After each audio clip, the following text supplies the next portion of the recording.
ETF index mutual funds నేర్చుకుని stock మార్కెట్లో రాణించాలనుకుంటున్నారా? వెంటనే ఈ నెంబర్కి కాల్ చేయండి. నమస్తే రమగారు. నమస్తే జయ. రమగారు, ఈ రోజుల్లో పిల్లలు ఎట్లా ఉన్నారంటే బిఫోర్ మ్యారేజ్ అయ్యో ఏదో ఒకటి కొన్ని విషయాలు చెప్పటం చెప్పకపోవటం అట్లా జరుగుతుంది. అది ఫ్యామిలీకి సంబంధించినవి కావచ్చు, వాళ్ళ పర్సనల్ విషయాలు కావచ్చు, వాళ్ళ అప్పులు ఉంటాయి, లోన్లు ఉంటాయి, లేకపోతే ఇంకా ఫ్రెండ్షిప్లు ఉంటాయి, హెల్త్కి సంబంధించినవి ఉంటాయి, నానా రకాలు ఉంటాయి. కొన్ని చెప్పేస్తారు, కొన్ని చెప్పరు. అది అరేంజ్డ్ మ్యారేజ్ అయినా లవ్ మ్యారేజ్ అయినా పెద్దవాళ్ళు కొన్ని మూసేస్తారు. ఏముందులే పెళ్ళైతే వాళ్ళే సర్దుకుంటారని.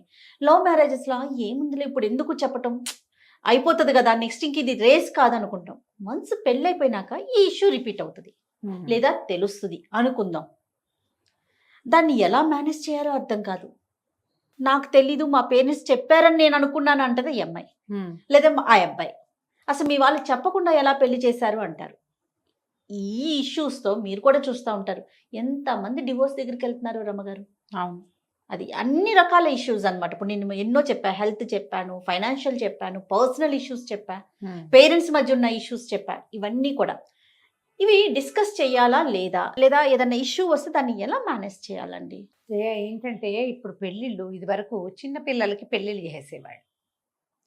ఇదివరకు అంటే ఎప్పుడో మన ముత్తాతల నాడు అనుకో, మన నాన్నలు తాతలు మన నాన్నల నాడు 16 అని 18 అని 20 అని ఈ పిల్లలు అదుపుల్లో ఉండేవాళ్ళు బాగా. నీకు గుర్తుంది కదా, నీ నీ కాలేజీ నీ స్కూల్ టైంలో ఉన్న అదుపు ఇవాళ మీ అమ్మాయికి ఉందా? ఉండదు కదా రమ్మగారు. లేదు. ఈ అదుపులో ఉండటంతో వీళ్ళు ఏదేసైనా ఏమిటేమిటో చేసేసేందుకు ఆ రోజున అవకాశం ఉండేది కాదు. ఆ కాలం అలాంటిది. మన నాన్నల అమ్మాల కాలం లిమిటెడ్గా కొన్ని చోట్లకే పిల్లలు, ఆడపిల్లలు కానీ మగపిల్లలు కానీ వెళ్తాం. మేమే ఎక్కువ ఇచ్చేస్తున్నాం అని కూడా అనిపిస్తుంది రమ్మగారు నాకైతే. పిల్లలు తీసుకోవటం కాదు, మనం ఇచ్చేయటమే. తల్లిదండ్రులుగా మనమే కూడా కొంత ఇచ్చేస్తున్నాం. ఈ లోకం ఎట్లా పోతుంది అట్లా వెళ్తున్నాం. ఈ తరాలలో వచ్చిన అంతరాలతోటి ఈ డిఫరెన్సెస్ ఇవి ఏర్పడతాయి. ఇప్పుడు ఏమైంది, పిల్లలు మొదటి రోజు నుంచి ఇల్లు ఎక్కడో స్కూల్ ఎక్కడ. ఇది వరకు మన స్కూల్కి వెళ్ళే దారి నడుచుకుంటూ వెళ్ళే వాళ్ళము. రెండోది ఏంటంటే మనం వెళ్ళే దారి అందరికీ సుపరిచితమైన దారి. కరెక్ట్. ఎవరి పిల్లైనా ఎవరి పిల్లవాడైనా ఎక్కడైనా ఏమైనా చేస్తూ ఎవరితోటైనా మాట్లాడుతుంటే ఊరంతా తీసుకుపోయి వాళ్ళ నాన్నకో అమ్మకో చెప్పి కొట్టించి తిట్టించి లైన్లో పెట్టిపిచ్చేవాడు. వేరే ఎవరైనా కూడా మన లైన్లో పెట్టే రోజులు ఉండేవి. ఏమిటమ్మా నువ్వు ఇక్కడ ఎందుకున్నావు అని కేకలేసి. ఇప్పుడు అసలు సొంత అమ్మా నాన్న కూడా పిల్లల్ని అడిగే స్థితి లేదు. కాలం మారింది. మన స్కూళ్ళు ఎక్కడో, మన ఇల్లు ఎక్కడో, మన ప్రపంచం వేరు, స్కూల్లో ప్రపంచం వేరు, మనకు తెలిసింది వేరు, పిల్లలు స్కూళ్ళల్లో కాలేజీల్లో తెలుసుకునేది వేరు. వీళ్ళు ప్రపంచంలోని సర్వవిధమైన విషయాలని తెలిసేసుకుంటున్నారు నానా రకాలుగాను. అసలు దేని తర్వాత జీవితం, పెళ్లి తర్వాత జీవితం ఏమిటో పెళ్ళైతే కానీ ఇదివరకు తెలిసేది కాదు. ఏదో ఊహ ఉండేది ఎక్కడో ఒక లీలగా. ఇప్పుడు ఊహ కాదు, మొత్తం ప్రాక్టికల్స్తో సహా తెలిసిపోతుంది. అవును. ఎంత తెలిసినా జయ, ఈ మనిషితోటి జీవితం అనేది జీవిస్తే గానీ తెలియదు. నీకు అవేమిటో తెలిసినాయి కానీ ఇది తెలియదు.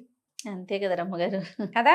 ఎంత ముందు పరిచయం ఉన్నా కూడా కలిసి భార్యాభర్తలుగా కలిసి జర్నీ స్టార్ట్ అయ్యాకే ఈ కుర్రవాడు భర్తగా ఎలా ఉంటాడో, ఈ పిల్లది భార్యగా ఎలా ఉండబోతోందో అనేది ఆ రోజున ఆ పేటకి దిగి ఆ గడప దాటితేనే తెలుస్తుంది. అప్పుడే మనకు తెలిసేది. ఈ స్వతంత్రం ఏర్పడుతుంది ఒకళ్ళ మీద ఒకళ్ళకి. అప్పుడు రకరకాలు వస్తాయి. ఇప్పుడు ఈ పెళ్ళిళ్ళు 30కి 32కి 38కి కూడా అవుతూ ఉంటే ముందు ఇంత జీవితంలో వీడు మళ్ళు అవి కట్టుకుని కూర్చోరు కదా. ఒకటి.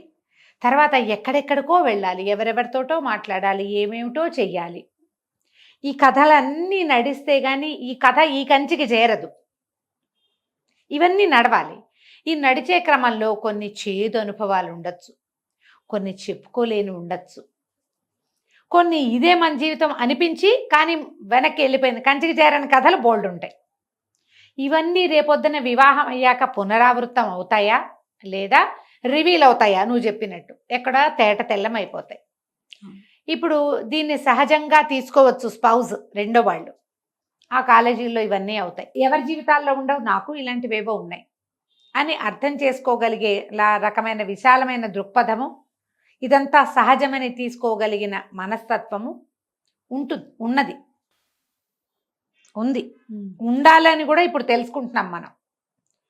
నీ ప్రీవియస్ హిస్టరీ నాకు అక్కర్లా, నువ్వు ఇవాళ నుంచి నాతో ఎలా ఉన్నావోనే కావాలి. ఈ రోజుల్లో పిల్లలకి ఈ అవగాహన గనక వస్తే డివోర్సులకి వెళ్ళం మనం. ముందంతా నేను ఎలాగైనా ఉన్నాను, కానీ ఈ రోజు నుంచి నేను జాగ్రత్తగా ఉంటాను, నేను సరిగ్గా ఉంటా, బెస్ట్ పార్ట్ ఆఫ్ మీ అది మాత్రమే ఇస్తా.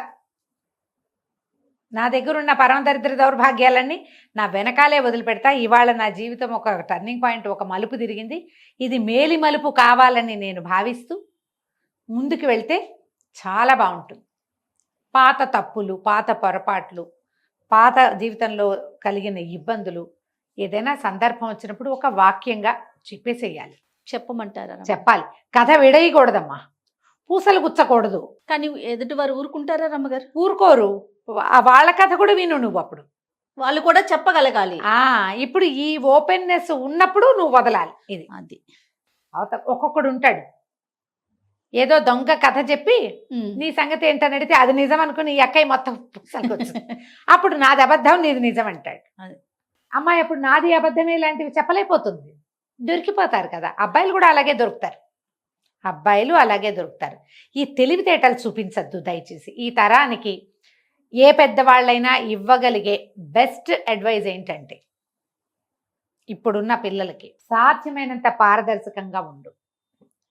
నువ్వేమిటో చూపించు, అవతల వాళ్ళు ఏమిటో తెలుసుకో, వాళ్ళ లోతులు పరిశోధించడానికి ప్రయత్నం చేయొద్దు. కానీ నువ్వు వాళ్ళతో ఉన్నప్పుడు మనసు ఇచ్చి ఉండటం నేర్చుకో. పెళ్ళి అంటేనే ఒక రకమైన సర్దుబాటు. పెళ్ళి అంటేనే వాళ్ళు సర్దుకోవాలి, వీళ్ళు సర్దుకోవాలి. నీకు బోల్డ్ కథలు ఉన్నాయి, నాకున్నట్టే అవతల కూడా ఉండి తీరాలని అనకూడదు. నువ్వు ఉన్నాయి, ఉండే ఉంటాయి, నేను ఇవన్నీ చేశా కాబట్టి ఇది కూడా చేసే ఉంటుంది అలా అనుకోకూడదు. ఒక్కొక్కళ్ళకి ఉండకపోవచ్చు.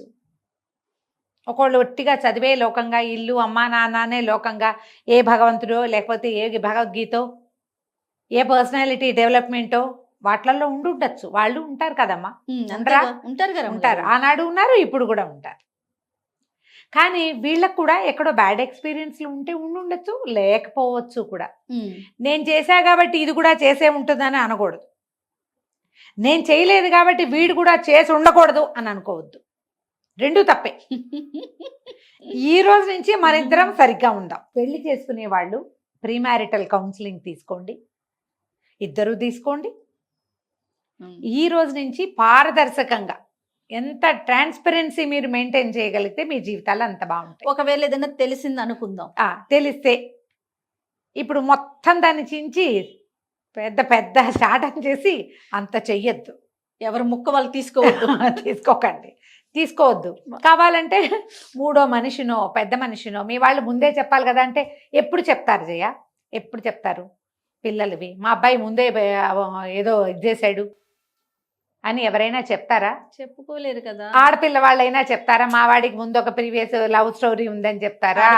వీడేదో డ్రగ్స్ ఏవో తీసుకునేవాడు, మేమే రీహాబిలిటేషన్ లో చేర్పించాము అని చెప్తారా?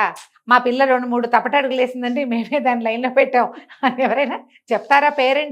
పేరెంట్స్ చెప్పగలిగేవి ఏమిటి? ఆస్తి పాస్తి. మహా అయితే పిల్లల చదువులో ఏదైనా బ్రేక్ వచ్చింది మళ్ళీ కంటిన్యూ చేసాం ఇలాంటివి చెప్పగలుగుతారు. అవును. ఈ హిస్టరీలు చెప్పుకోగలిగే వాళ్ళు ఎవరు? అమ్మాయి అబ్బాయే. అవసరమైతేనే చెప్పండి, అవసరం లేకపోతే చెప్పద్దు. ఏదైనా సందర్భం వచ్చినప్పుడు ఆ కాలేజీలో ఉన్నప్పుడు ఇలాంటిది ఏదో జరిగింది అనొచ్చు, మీకు అలవాటు అయ్యాక. అవసరం లేదనుకో అది కూడా అనక్కర్లా. దీంట్లో జయ ఒక మాట చెప్తా, ఎప్పుడు అనుకుంటూ ఉంటాను, ఈ పాత స్నేహితులు ఎవరైనా కనపడంగానే ఎగిరి గంతేసి మళ్ళీ మాట్లాడి చేయబోకండి. వాళ్ళని కట్ చేసుకోండి, తగ్గించుకోండి. లేకపోతే మీ ఫ్రెండ్సే మీ కొంప ముంచేస్తారు. అంతేగా. నిజంగా. ఒకసారి ఎప్పుడో చాలా పాత సంగతి, ఎవరినో కలిసాం. మాకేం తెలుసు, ఆయనకి ఒక ప్రీవియస్ హిస్టరీ ఉంది, వాళ్ళిద్దరూ పెళ్లి దాకా కూడా వెళ్ళింది, వెళ్ళింది. వాళ్ళ నాన్న వీళ్ళ నాన్న కూడా మాట్లాడుకున్నారు, ఏదో తాంబూలాలు పుచ్చుకుంటున్నారని కూడా మేము విన్నాం. ఇది ఒక 30 ఏళ్ల క్రితం సంగతి. తీరా మేము ఒక ఏమంటారు మాల్ కాదు, ఒక షాపింగ్ కాంప్లెక్స్లో ఎక్కడో కలిసామనుకో, ఆయన పక్కన వేరే ఆవిడ ఉంది. ఇప్పుడు మాకు తెలిసిన అమ్మాయి ఈ అమ్మాయి కాదు, వైఫో కాదో అడగడానికి కూడా భయం వేసింది జయ నాకు. ఓ, మీ కంట్లోనే పడ్డారా రమ్మ? శభాష్. అప్పుడు జరిగిన వ్యవహారం దృష్ట్యా వాళ్ళు మామూలు ఎటర్నల్ లవర్స్ మా దృష్టిలో ఆ కాలేజీ రోజుల్లో, ఆ చిన్నప్పటి రోజుల్లో వాళ్ళు చాలా అద్భుతమైన వాళ్ళు. పెళ్లి చేసేసుకుంటారు, ఎందుకంటే పేరెంట్స్ కూడా మాట్లాడుకున్నారు. అప్పుడు ఆ తర్వాత ఏదో జరిగింది, మేము వినలేదు, వాళ్ళ సంగతులు మాకు తెలియదు. కానీ ఆవిడ మాత్రం ఆయనతోటి లేదు. ఓకే. నేను ఈ రెండు ఆవిడని చూసాక దండం పెట్టుకున్నా. అసలు ఆవిడ మాత్రం నాకు ఎప్పుడు కనిపించకూడదా? కనపడకూడదు. ఓకే. మనం ఏదైనా గబుక్కుని అనేస్తే అంతే. ఇప్పుడు నేను నా గట్టిగా నోరు మూసుకుని ఊరుకున్నాను, గుటకలు మింగేసి. ఎవరో ఒక తొందరపాటు వాళ్ళు ఉంటారు. అంతే కదా. ఈవిడెవరో, మీ ఆవిడ వాళ్ళ అమ్మాయి కదా, అలాంటి అన్నాను. మాటలు వస్తే చచ్చిపోరు వీళ్ళు. అవునవును. ఇలాంటివి ఎన్ని సినిమాల్లో కనపడుతూ ఉంటాయి. అవును. మీరు జ్ఞాపకం పెట్టుకోండి ఎప్పుడు కూడా, ఏ కథ అయినా చివరి దాకా వెళ్ళే వరకు ఏమవుతుందో ఎవరికీ తెలియదు. బోల్డ్ని మారిపోతూ ఉంటాయి. నాకు తర్వాత తెలిసింది, వాళ్ళు పెళ్లి చేసుకున్నారు, మొదట మాకు తెలిసిన వాళ్ళు. కానీ ఒక 5-6 ఏళ్లకి విడిపోయారు, ఆయన మళ్ళీ పెళ్లి చేసుకున్నారు. అదేనండి. ఇలా జరగచ్చు. కానీ కథలు కూడా ఎక్కువ పెట్టుకోకూడదు కదా రమ్మగారు. పెట్టుకోకూడదు. అవునా కదా, చెప్పండి. ఇప్పుడు ఓ కథ ఓ జీవితానికి పర్వాలా, అవుతాయి, అట్లా జరుగుతాయి. కథలు ఉండకూడదు. అది మల్టిపుల్ స్టోరీస్ ఉండకూడదు. 3 నెలల తర్వాత ఇంకొకళ్ళు, 4 నెలల తర్వాత ఇంకొకళ్ళు, 6 నెలలకి ఇంకొకళ్ళు, మళ్ళీ వాళ్ళు వీళ్ళు క్లాష్ అవటాలు, ఇలాంటి పిచ్చి వేషాలు వేయకుండా ఉండండి. సీరియస్గా చదువు మీద ఫోకస్ చేయండి. స్నేహాలు ఆ మాత్రం ఆమూలు ఉంటాయి, కానీ వీళ్ళ నుంచి అమ్మహా వరకు వెళ్ళిపోకండి. అది వేరే కథ అయితే. ఇదేనా రమ్మగారు మీరు చెప్పేది? అసలు మరి ఇంకేం చెప్పాలి జయ. ఒకచోట చదువుకుంటున్నప్పుడు ఆ మాత్రం స్నేహాలు, మాటలు, కబుర్లు చెప్పుకోవటము, ఏ మెసేజ్ చేసుకోవటమో లేకుండా ఈ కాలం కుదురుతుందా జయ?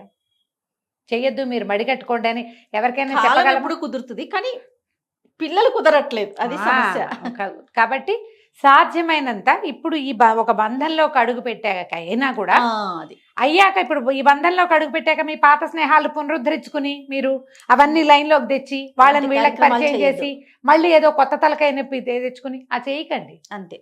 చేయకుండా ఉంటే సరిపోతుంది. అప్పుడు ఆలోచించండి. తప్పకుండా. రైట్. నమస్తే రమ్మగారు. నమస్తే జయ.